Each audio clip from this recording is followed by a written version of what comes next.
welcome back to the channel. My name is Samson, the Roadman, and today guys, of course, we are here at Sidiko Field Day, and this is where a lot of farmers have actually gathered, coming from all walks of life, and I mean from different parts of Zambia.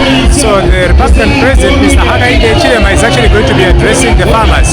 So watch this video from start to the end, and make sure that if you just bump into it, give it a thumbs up. That really helps. Let's go. So let's just show you the president is actually has already started touring the field. So let's just cross and then we'll show you from the other side.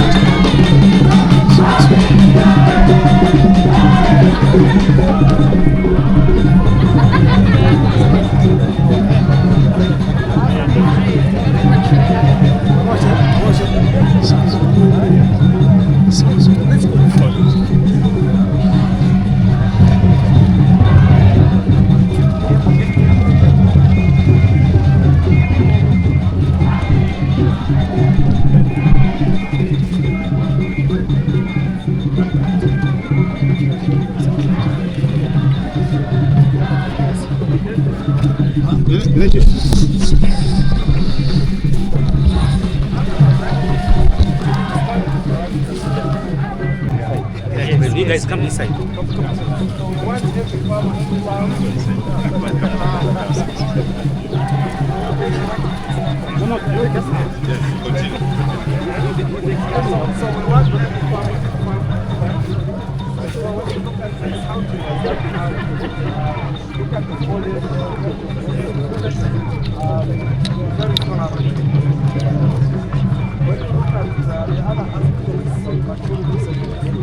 Realize that those that are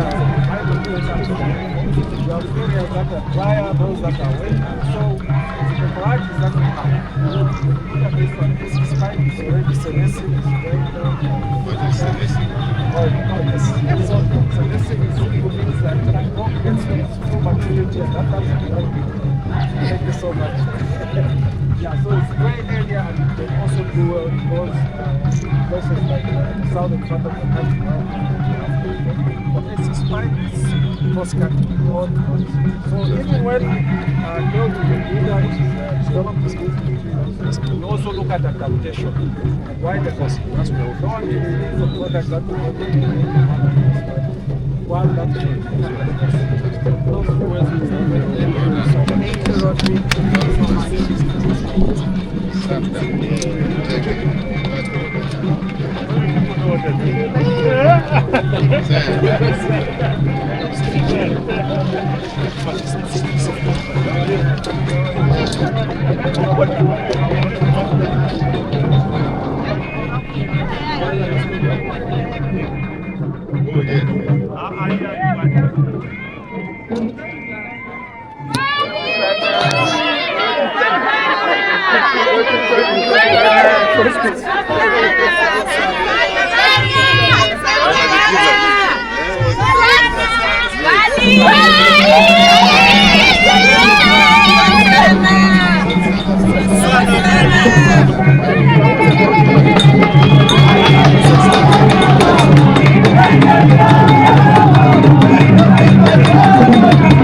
We recognize you, the great work that you're doing.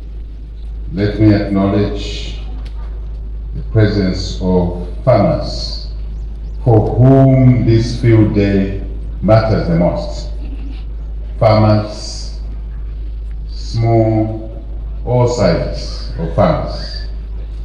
And I'm also happy to recognize those that are making decisions to become farmers.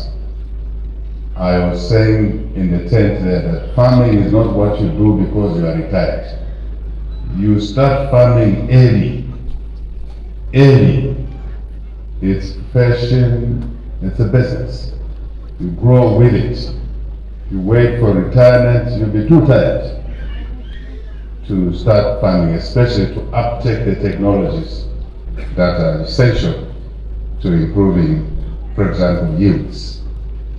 Let me acknowledge other colleagues that are here from different fields, because farming is not just the direct farmers, but it's also suppliers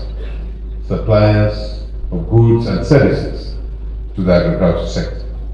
You too are recognized, the media, may I say, ladies and gentlemen. But I can't forget the community around here.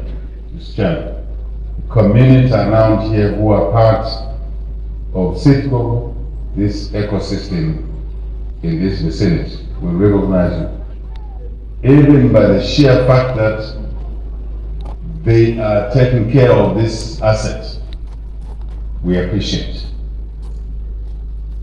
Let me proceed with my brief messages. I have listened to the Chair's message attentively. That's what I do. My Minister's message attentively. And also the message that came from the technical teams as we went round to view various plots. I call them plots. Some to demonstrate the capabilities of certain varieties, but others trial plots as part of the research. So I listened to all of that and sucked it in, but also put other things that are based on my little experience as a farmer.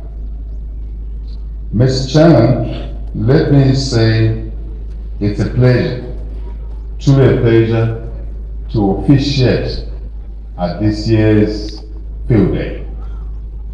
I know you've said that I'm the first head of state to come to officiate at these Field Days. Yes, as head of state, but as you stated, CITCO is part of us. We are part of CITCO from a long way back.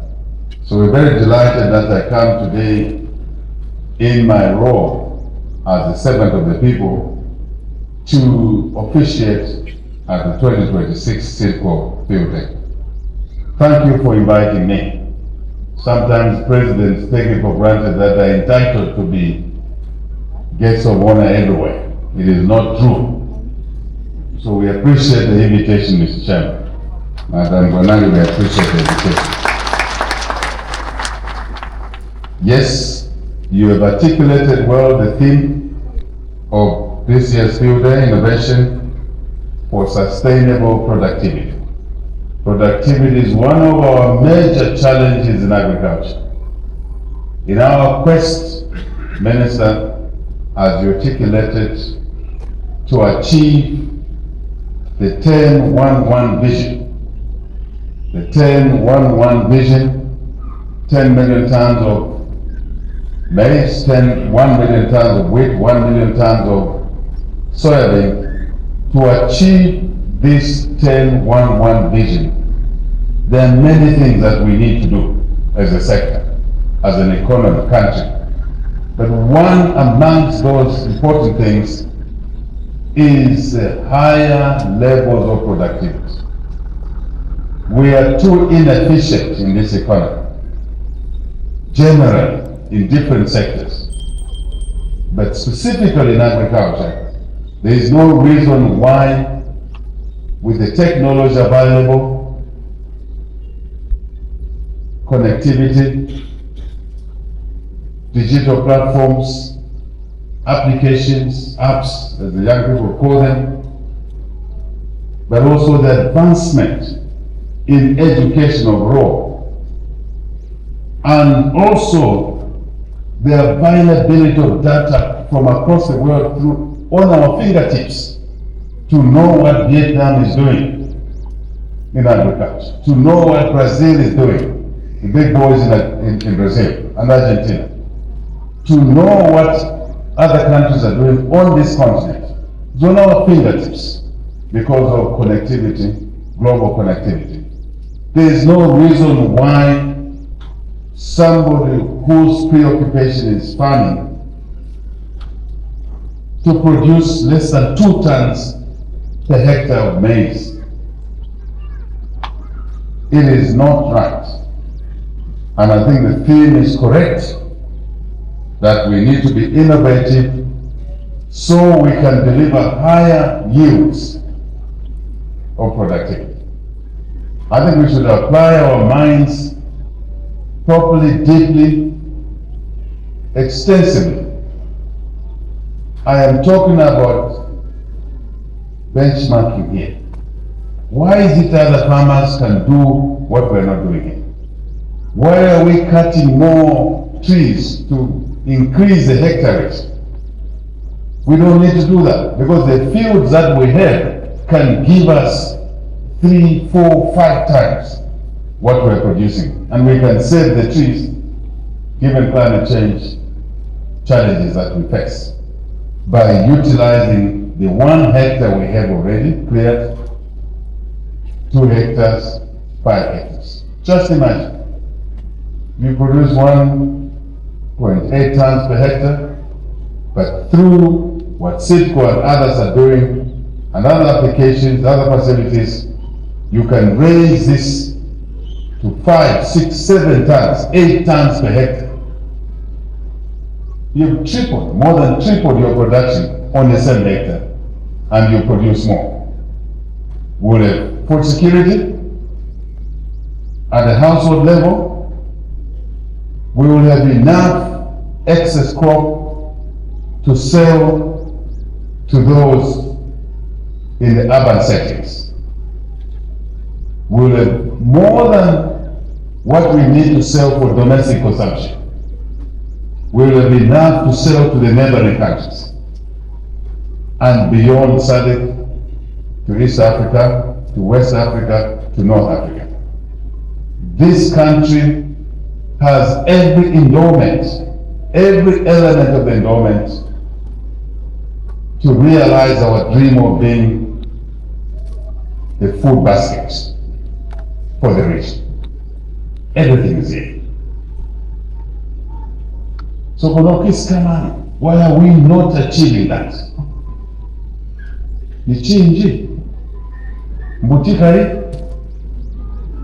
Let us focus on increasing our productivity.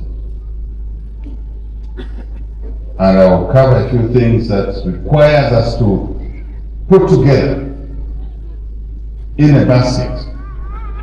Yes, CITCO, we appreciate the things that you're doing on the genetic side. But I'll cover these in summary so that I put context to the key messages that should come out of here. As CITCO has already done its part, and it does its part every year, including bringing us together so we can share knowledge, experiences.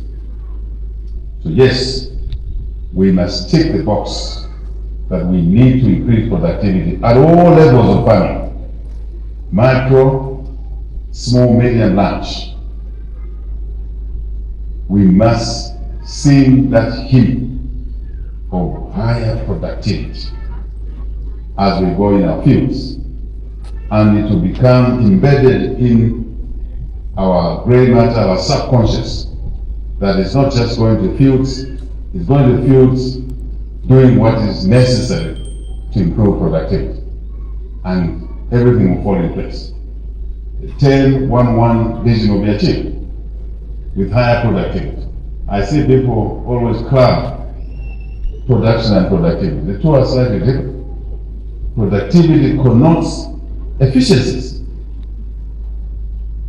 higher returns on investments.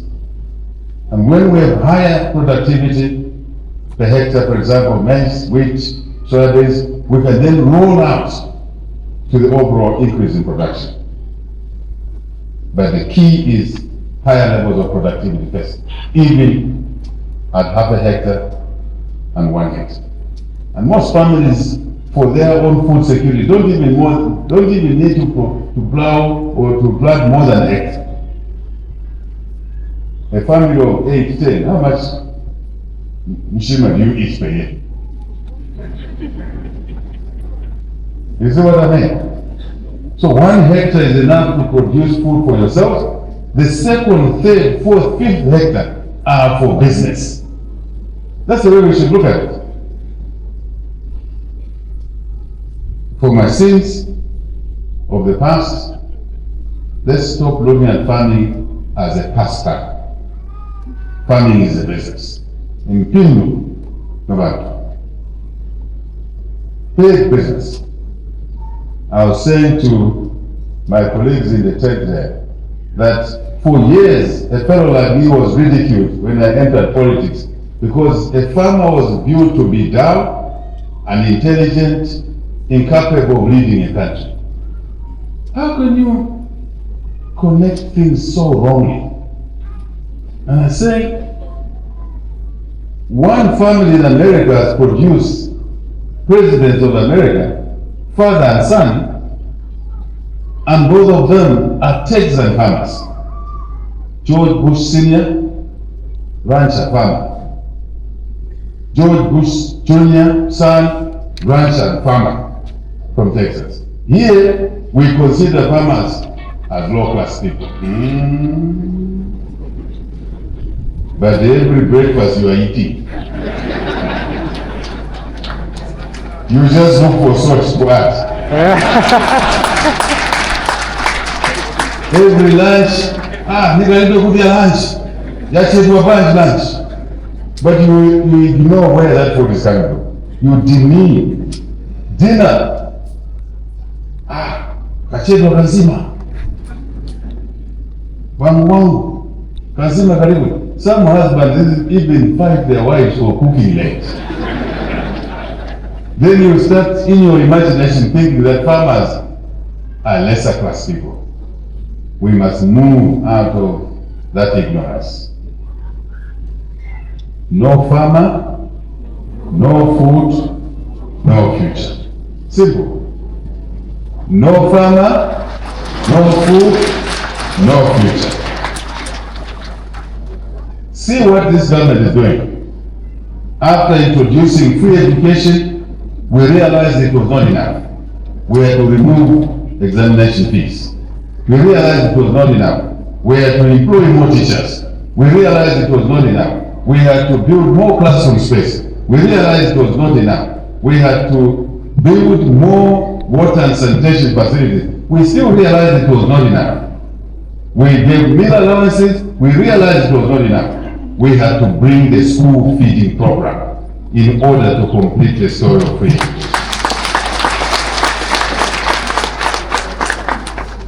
I hope you can see what I'm emphasizing here. And since we did that, absence of pupils in school has gone down.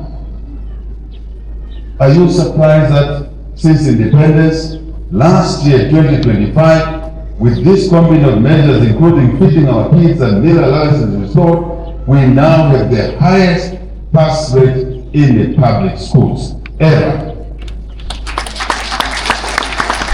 Thank you to farmers. Thank you to the farmers of Zambia. Micro, small, medium, large. Non-farmers, can you clap for us farmers? That's non-farmers.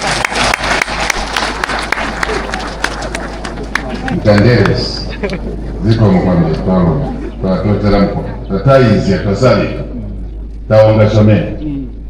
Taonga Chomena. So, I'm so delighted to see farmers, my fellow farmers, our fellow farmers from across the country. But I'm also very happy to see suppliers to the agriculture sector. Suppliers, Sidgo, you the horse. We're very happy that you've been doing this over and over. May we clap for Sidgo?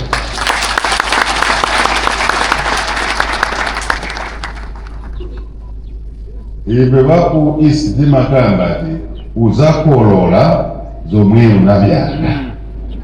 Zote? Mwamba uzakolola zomwe unabyala. You are going to harvest. Your harvest will reflect what you planted. The seed. Quality of seed.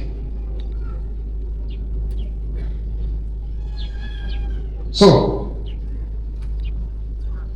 this thing and what Sedco you're doing aligns with the national agricultural structures of this country. Completely. Agriculture, food is national security. Mwamba. Munogongwe. Agriculture, food is national security. Without agriculture, without food, the country could be unstable. Some of you are young, you don't remember 1989. Some of you are young.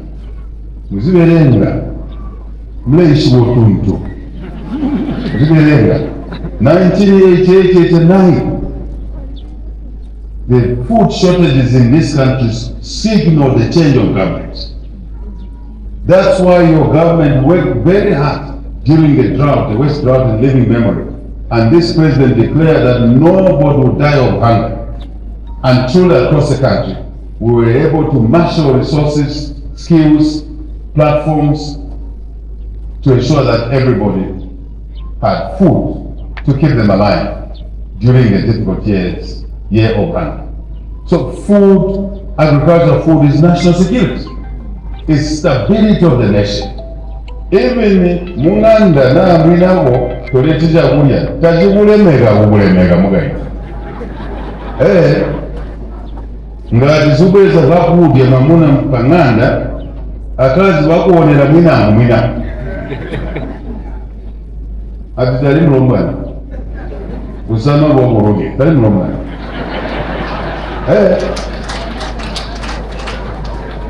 So if you want stable marriages, you men, provide for your families, especially food.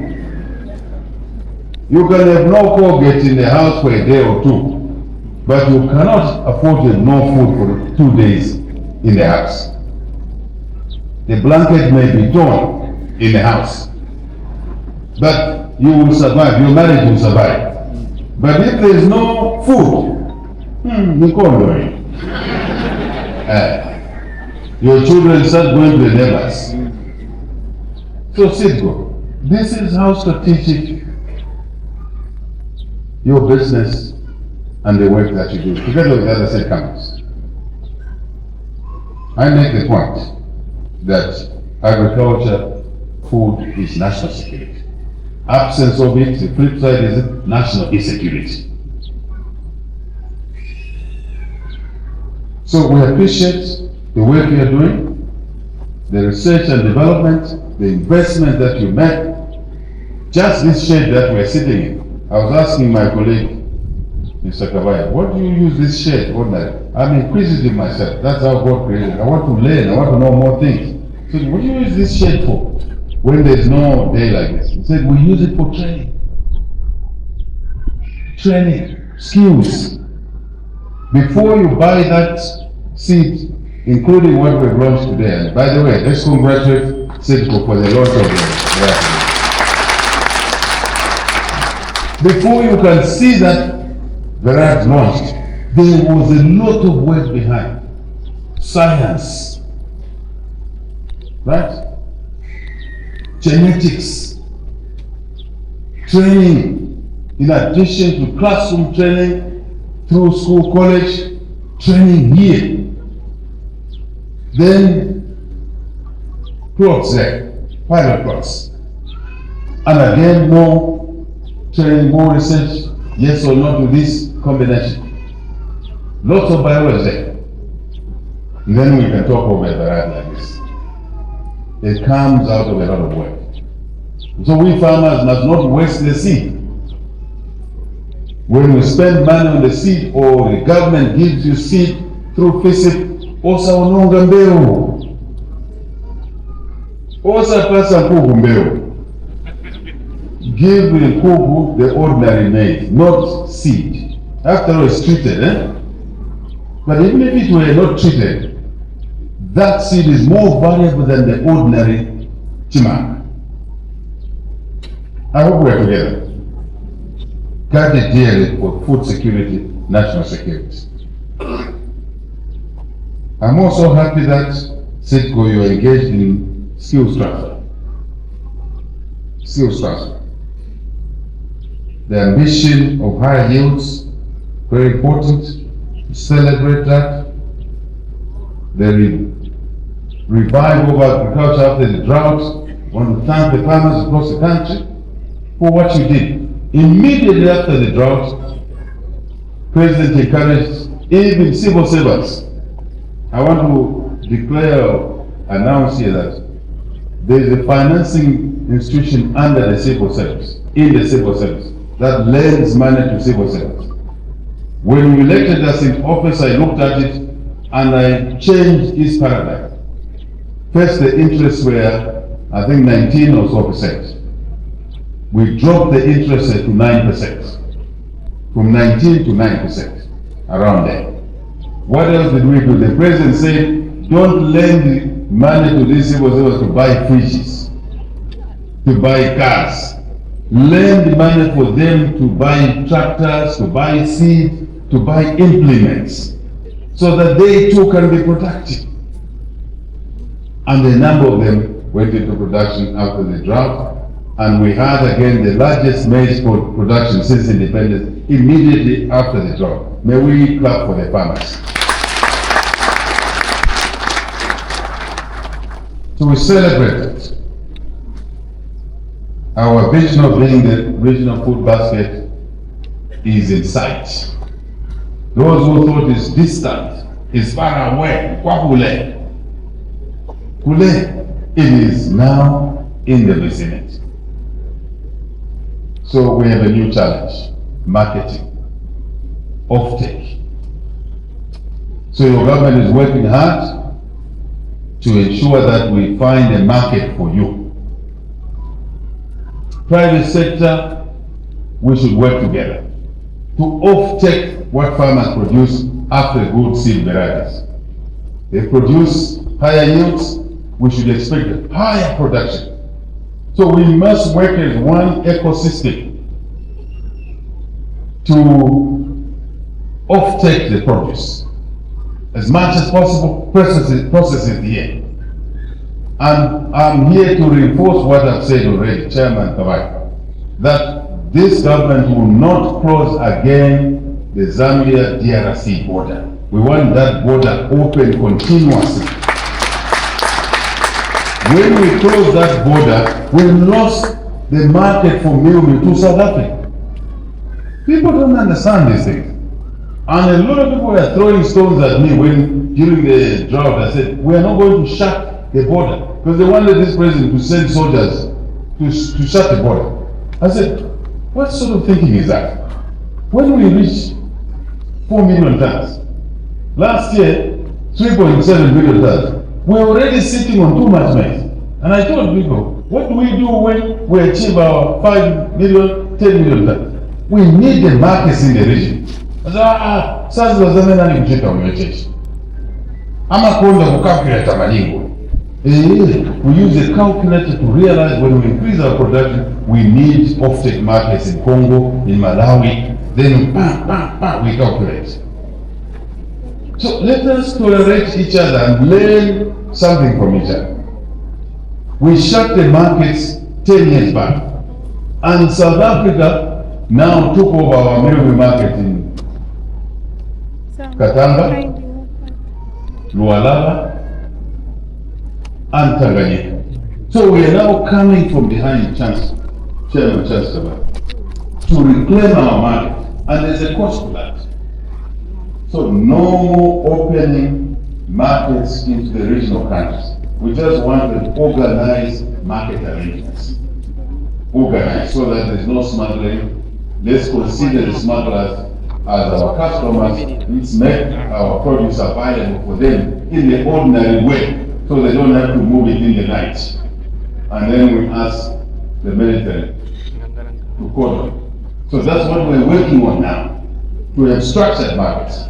And I'm pleased to say to you, after great difficulty, trying to snatch the market back from South Africa, FRIA, I think last week, signed a contract for 480,000 metric tons of milling into Congo.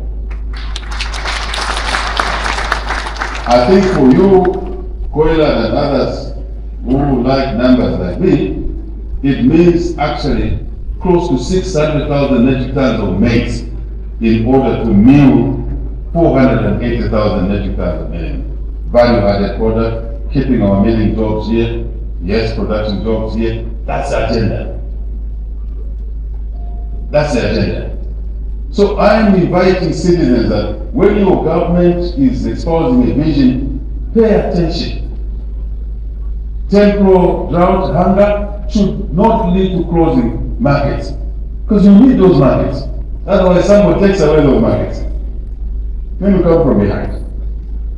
So now our job together, seed co-chair, seed companies, farmers, union, livestock, we work together to develop markets which are permanent, so that if Congo can say to us, Zambia, give us milling and maize combined every year of 2 million tons, then we can go back to Sidco and say, and the farmers, we want that tonnage for Congo alone every year. That's what we're working on. Contract production.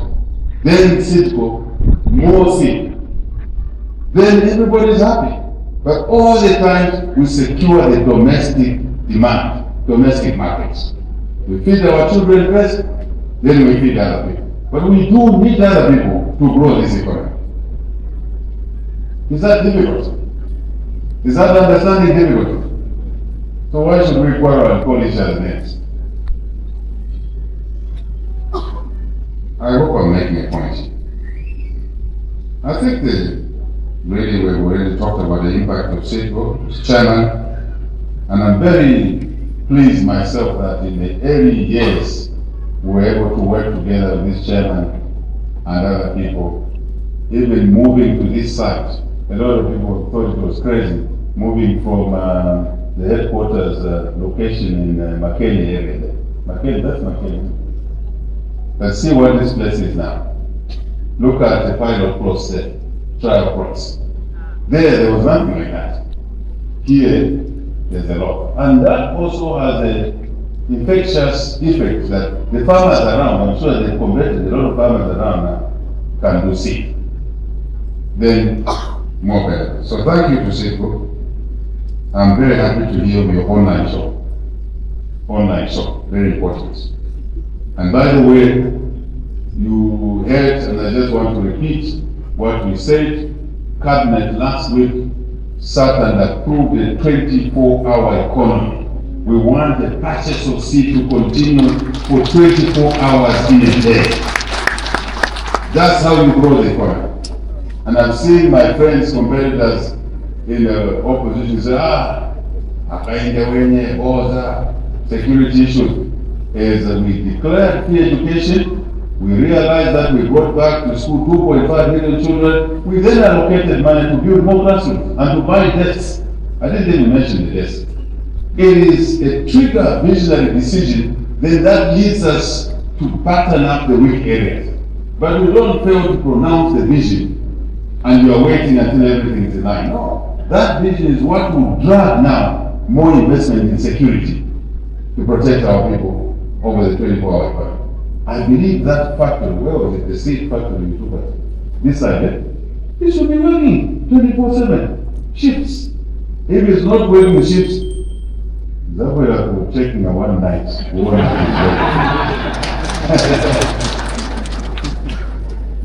Because by having a shift in that seed factory, we can employ more people, more youth will need jobs. It's not difficult.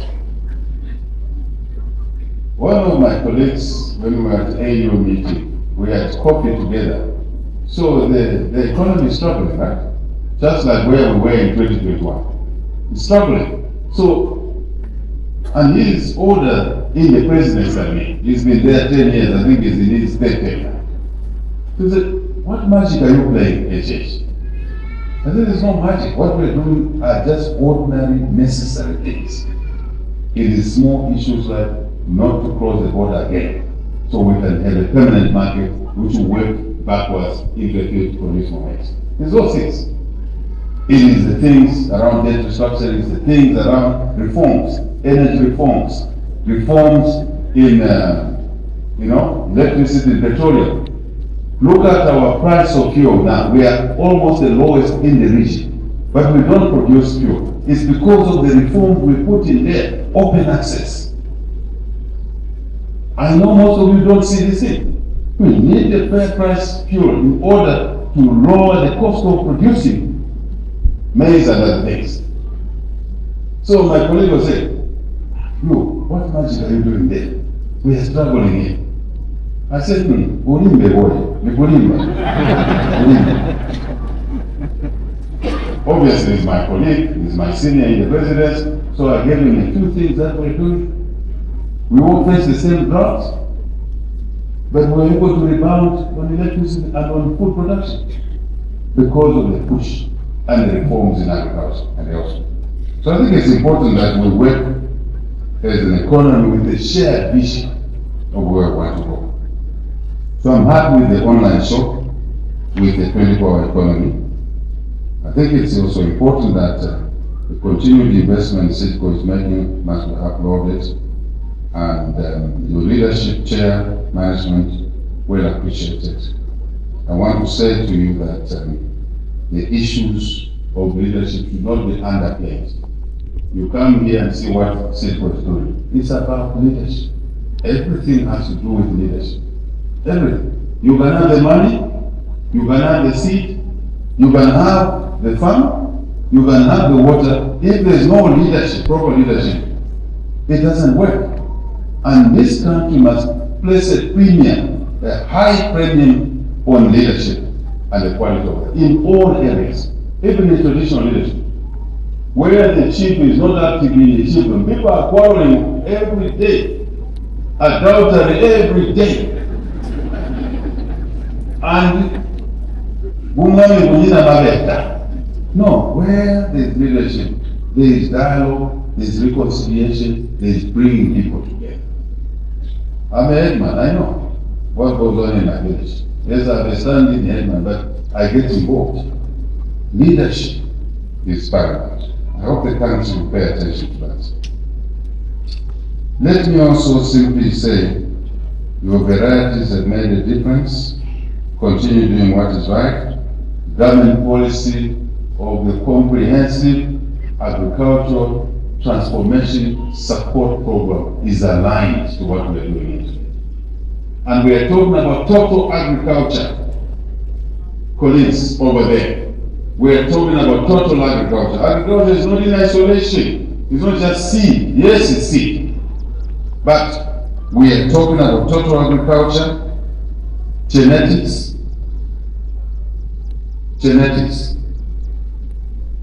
drought resistant, high yield, disease resistant, right? All of these issues are important. But we are talking about husbandry overall, management, leadership, extension, by government, by companies. They are all a package. We are talking about crops. We are talking about livestock. We are talking about agricultural trees now. I think next month or so I'll be opening, we are now the largest avocado production from one site. and that is in Kawamba. Did you know that? Choma is coming up in the avocado, agricultural trees, plantations, very important. But Kawamba is the largest, one of the largest on the continent, a single location, with a processing plant. More money for Wapula. Many people thought Wapula cannot produce things. There we are. There we are. So I am saying crops, trees. Why should we import juices from other countries? Guavas will grow from any location. Oranges, nutches. That is the classic we're talking about. We're talking about grasses. Chairman Kawai, we ranchers are saying introduce seed for grasses as well. Shanga grass so that we can predict the food for our livestock. After all, we use our oxen to plow. So give us the food for our oxen. After all, you drink milk. For us to give you milk, give us the seed for fodder.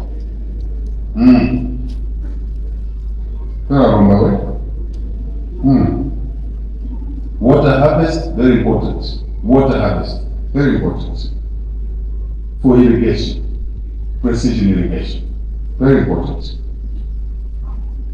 Agro-processing, equipment providers. Fertilizer, we talked about. Chemicals, know-how, everything. That is CASA, Comprehensive Agricultural Transformation Support Program. Climate change is here. Let's adapt. Let's deliver in agriculture jobs, businesses, incomes, of course, reducing the import bill. I know most of you are seeing the Kwacha appreciating and saying, how is it happening? It's not magic. Everything is deliberate, it's calculated, everything. We increase the export revenue, that's why we restored the mines. We did a lot of work there to increase the export revenue, but also to depress the import bill. And to depress the import bill is to produce from here and process from here. So when the supply of foreign exchange increases, the demand goes down, right? Supply goes up of foreign exchange through exports, copper, and others, tourism. I started at the same level. I like using my 2 pounds. So the export revenues goes up, the import demand for dollars comes down, this gap grows, it means the currency stabilizes. That's why you see the Kwacha behaving like that. Some of you think it's magic, it's abracadabra. No. It's pulling things together. And we want to thank the farmers for reducing what we import, which demand dollars, food and other things. There's no reason we should be importing cornflakes. We should make all the cornflakes, all of them. Madam Zambia, MD, opportunity. I just want that to stand up. A young lady is the chief executive of Zambia, one of our largest agro companies. Stand up and wave at me.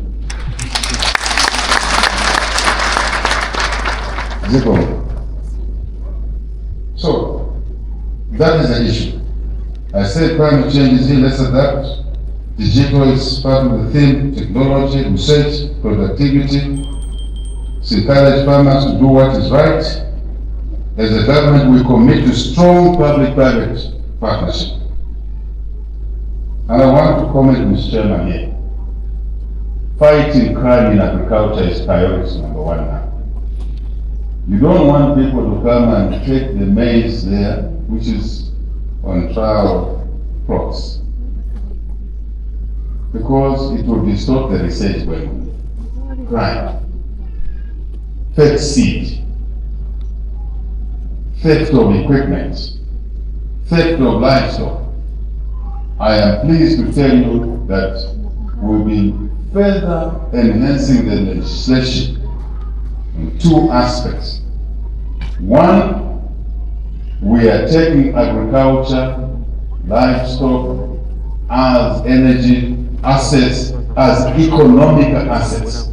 Therefore, you steal these things, you sell fake seed, you'll be tried under the Economic and Financial Crimes Court. And that trial will not take 10 years, it will take 5 months. That's the difference.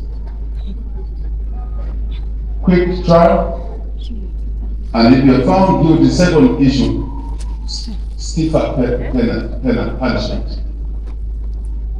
Also, Sovera now we because exactly a terror, national insecurity. So I think you'll be happy on two elements of reclassification of assets in agriculture to economic assets, and then to go through the Economic and Financial Crimes Court and stiffer penalties and quicker prosecution. We believe this combination will reduce crime in agriculture, including those who are selling fake seed. So let's just work together in that space. I think I want to close by saying, God bless our farmers.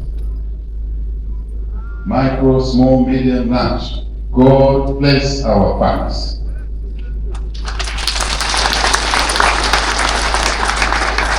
God bless Silver supporting our farmers. And God bless our beloved country, the country we love so much, the country God gave so much. God bless Zambia. Thank you very much. Itumeza huru, liko mafambili,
see you in the next one. Bye.